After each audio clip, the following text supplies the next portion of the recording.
warahmatullahi wabarakatuh. Alhamdulillahirrahmanirrahim. Hari ini kita ketemu lagi dalam pelajaran pelayanan farmasi. Kemudian lanjut ke bab berikutnya, yaitu teknik pembuatan sediaan obat steril.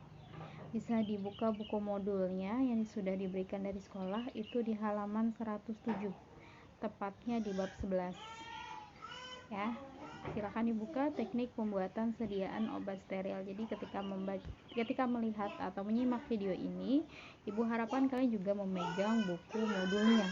Jadi biar nyambung ya, biar paham juga, lebih mudah memahami dan mengerti juga ya.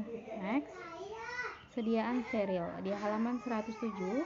Sediaan steril yaitu sediaan terapis yang bebas mikroorganisme, baik vegetatif atau bentuk sporanya, baik patogen atau non-patogen. Sementara produk steril adalah sediaan terapeutis dalam bentuk terbagi-bagi yang bebas dari mikroorganisme hidup. Ya, jadi lebih simpelnya apa sih obat steril itu? Ya, obat steril itu kayak injeksi, kayak infus yang dimasukkan melalui membran mukosa kulit ya, ke bagian dalam tubuh. Jadi sediaan ini sebenarnya unik ya. Sediaan parenteral ini merupakan sediaan yang unik di antara bentuk obat terbagi-bagi, karena sediaan ini disuntikan melalui apa? Melalui kulit atau membran mukosa ke bagian dalam tubuh ya. Sediaan steril secara umum adalah sediaan farmasi yang mempunyai kekhususan sterilitas dan bebas dari mikroorganisme. Jadi kenapa dinamakan obat steril? Ya karena memang obatnya itu atau sediaannya itu dia bebas steril dari mikroorganisme atau organisme hidup lainnya ya.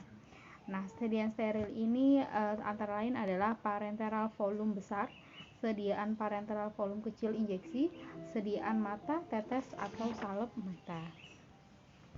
Jenis sediaan obat steril itu ada banyak ya. Kita buka di halaman 108, itu ada injeksi. Kalian pasti sudah lihat obat suntik ya. Udah pernah PKL juga kan, PKL di 1 bulan pertama itu pasti sudah tahu bentuk obat injeksi seperti apa. Yang kedua adalah cairan infus ya. Cairan infus yang biasa digunakan oleh pasien rawat inap ya. Ini cairan infus. Kemudian yang ketiga adalah radiofarmasetikal, yaitu suatu injeksi yang mengandung bahan radioaktif. Berfungsinya untuk diagnosis dan pengobatan dalam jaringan organ. Yang keempat, zat padat kering atau larutan pekat. Kelima, larutan irigasi. Contohnya sodium klorid untuk irigasi, ringer untuk irigasi, steril water untuk irigasi, dan labelnya atau etiketnya bukan untuk obat suntik. Lanjut, larutan dialisis, yaitu larutan untuk menghilangkan senyawa toksis yang secara normal disekresikan oleh ginjal. Yang ketujuh adalah bahan diagnostik. Diagnostik merupakan salah satu metode pemeriksaan dalam ilmu pengobatan pencegahan penyakit infeksi. Didasarkan atas reaksi antara suatu antibodi dengan antigen yang bersangkutan. Itu 7. 8. Alergi ekstrak atau ekstrak alergen. Merupakan larutan pekat alergen steril untuk maksud diagnosis atau pengobatan reaksi alergi. Ke-9. Larutan, suspensi, dan salep untuk mata. Nah, ini pasti juga sering juga kalian lihat ya. Larutan atau obat tetes, suspensinya atau salep untuk matanya. Halaman 110. Pelet steril atau implantasi subkutan. Pelet atau implan steril merupakan tablet berbentuk silinder kecil, padat dengan diameter lebih kurang 3,2 mm dan panjang 8 mm. Ya, dibuatnya dengan cara dikempa atau dimasukkan untuk ditanam subkutan paha atau perut. Jadi dilakukan dengan menanamkan tablet itu di bawah kulit. Ke-11, antikoagulan, larutan untuk mencegah pembukuan darah, butuh syarat seperti injeksi dan bebas pirogen. Contohnya apa? Larutan natrium citrasteril, ACDP, heparin, dan ACD. Yang terakhir adalah vaksin. Nah, adapun keuntungan dan kerugian dalam sediaan parenteral atau sediaan obat steril ini. Yang pertama, keuntungannya adalah aksi obatnya lebih cepat. Cocok untuk obat inaktif jika diberikan oral. Obat yang mengiritasi bila diberikan secara oral. Kondisi pasien dapat digunakan secara depoterapi. Kemurnian dan takaran zatnya berkhasiat lebih terjamin. Lebih lengkapnya kalian bisa simak di buku. Nah, itu keuntungan dari sediaan parenteral. Kerugiannya apa? Karena bekerjanya cepat, jika terjadi kekeliruan sukar dilakukan pencegahan ya. Jadi kalau obat-obat parenteral itu dia efek ke dalam tubuhnya langsung cepat direspon oleh tubuh. Jadi kalau misalnya terjadi kesalahan obat atau apa ya agak sulit dihindari karena memang udah masuk ke dalam tubuh gitu ya. Yang kedua, secara ekonomi lebih mahal. Jelas obat suntik itu lebih mahal, obat infus itu lebih mahal dibanding obat oral. 3. Resiko. Kalau alergi atau salah obat maka tidak langsung bisa dihilangkan. 4. Cara pemberian lebih sukar, butuh personel khusus misalnya di rumah sakit oleh dokter atau perawat. Jadi emang kalau sediaan parenteral ini nggak bisa obatnya dibawa pulang ya, ini kan pemakaiannya harus di rumah sakit atau dirawat ya. Halaman 111, masih 111 ya, kalian buka halaman 111 itu alasan obat dibuat sediaan parenteral. Yang pertama adalah kadar obat sampai ke target, parameter farmakologinya.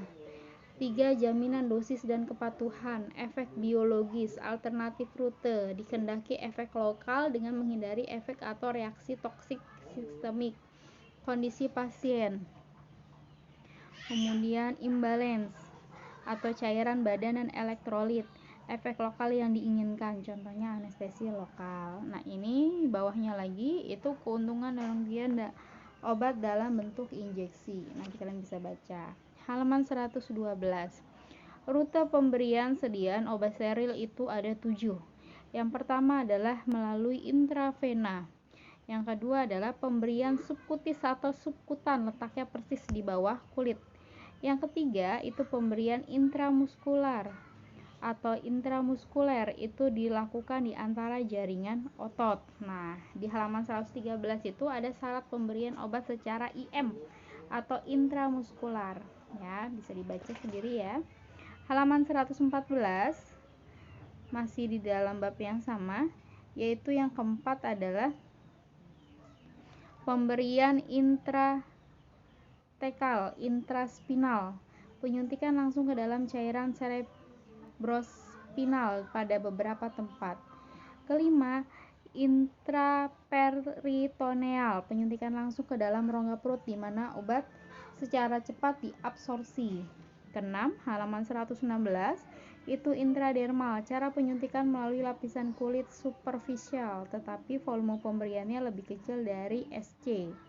Terakhir, bisa pemberian sediaan obat steril itu melalui intratekal, digunakan khusus untuk bahan obat yang akan berefek pada cairan cerebrospinal, digunakan untuk infeksi SSP, susunan saraf pusat seperti meningitis, juga untuk anestesi spinal. Nah, ini tadi adalah contoh dari injeksi. Contoh injeksi halaman 114 itu ada antibiotik untuk meningitis, antibiotik golongan beta-laktam, oksitocin, dan terakhir adalah injeksi vitamin C. Nah, itu contoh dari injeksi dan masih banyak lagi yang memang nanti akan kita temukan pada saat kita kerja nanti. Ya. Kemudian